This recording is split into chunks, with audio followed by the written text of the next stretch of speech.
I've been wanting to make this video for a long time. Today I want to talk about money. A while ago I posted in my Instagram stories and asked if any of you had any questions for me about money. My stories went crazy. I had so many people asking me about budgeting, saving, earning, and I thought, you know what, let's make a video on it and let's make it into a series. So if you're new to my channel, then welcome along. It's great to have you here. I'm Sarah and I'm a doctor in the UK. And I like to make videos about my life as a doctor, but also about what I get up to in my free time and things that I'm interested in. The reason I wanted to make this video is because I feel like money is such an important topic.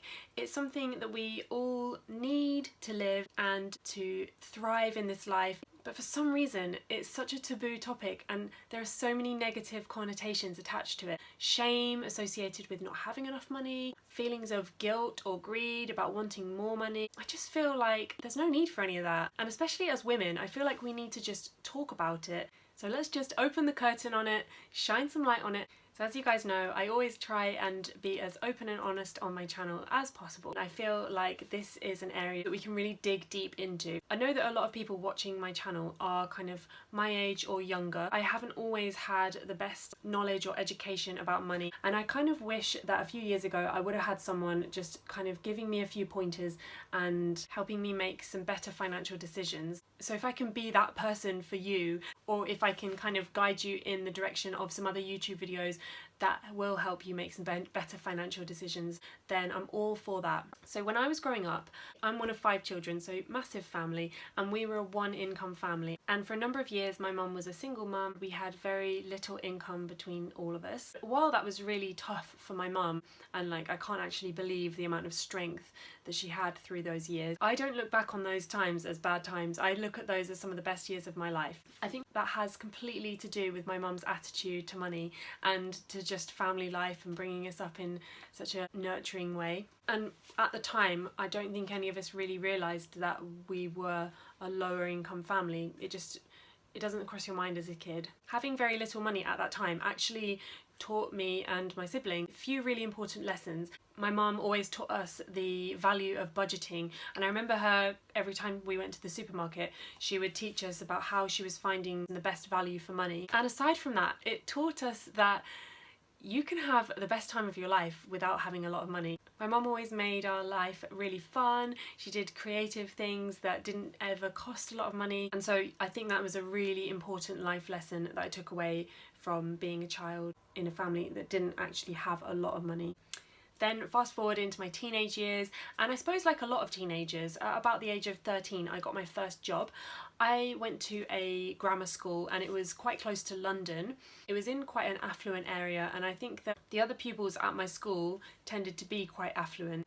And it started making me think that I would like to earn some money of my own. So probably similar to a lot of people around the age of 13, I got my first job, and that was working at a plant nursery, and I loved it and it was great. And I remember getting my first ever little pay packet in a little brown envelope, and it was such a great feeling because I'd earned some money for myself. I felt really accomplished. It was a fantastic feeling knowing that I could go out and bring some money home for myself, and I haven't stopped working since the age of 13. So then when I got to the age of 18, I finished my A-levels and I decided to take a gap year. And in that gap year, I got my first ever job where I had a monthly salary. I was working in an office and it was absolutely great fun. I loved working there. I remember exactly, I was getting paid £1,056 a month. And that to me was huge. I couldn't believe that I was having money coming into my bank every single month and that I got to keep every penny of that. At this time, I knew from working all through my teenage years that I could earn money and save it up to buy the things I want. But for the first time, I was going to use this money to go travelling. And so I saved my pay packets so that I could go travelling. I went to North America and South America and I had the best time. Any of you who have done anything like this, isn't it just such a great feeling when you save up and you see your money increasing in your bank account and you use that money to buy something that you really want? And for me, spending that money on travelling was the best experience. I absolutely loved it and I will always cherish those memories that I had from that time. The only thing that I will say is that my attitude to money at that time was that money was simply just to save and buy things that you want and spend it on the things you want. I didn't really have any sort of forethought that I might want to save money for kind of a rainy day fund. I didn't have any buffer. I would literally just save up for the things that I wanted, and I'd have this goal, and I'm very goal orientated, so that worked really well for me. But I would quite happily, once I'd reached that goal, spend every penny on that thing that I'd saved for. And while that's great because I had the skills of saving and being very frugal so that I could reach those goals, I didn't actually have any buffer.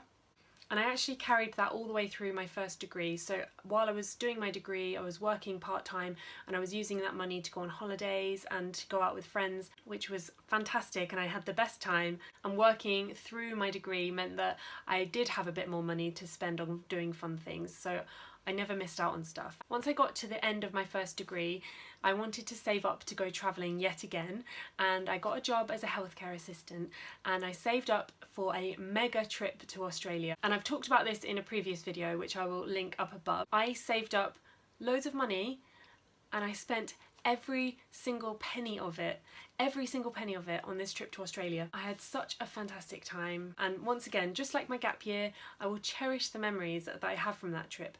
But when I got back was when I was starting my medical degree as a graduate entry medic, and I didn't have a single penny in my bank account, and I had relied on the fact that I could get a loan from the bank to cover my med school costs that my student loan wouldn't cover, and I will talk about that in a bit more detail in this video above. Basically, it didn't work out that well, and I nearly had to give up my place at med school because I just didn't have enough money. So that was a really stressful time, and that was a bit of a wake-up call for me actually, that I really needed to save a little security nest for myself and make sure that I had a bit of a buffer so that if anything were to happen like that again in the future, that I would be able to rely on savings. As you can tell, I'm a doctor now. I did go into medical school. I didn't have to give up my place, but it was a stressful time.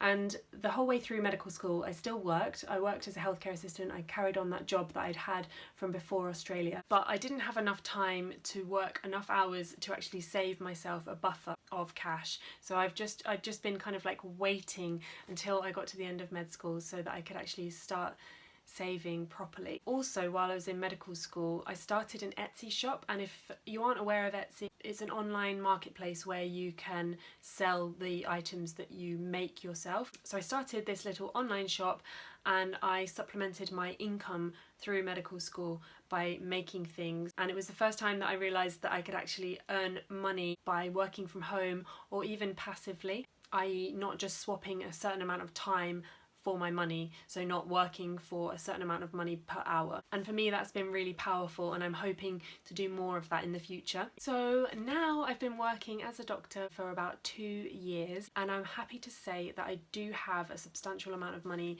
tucked away.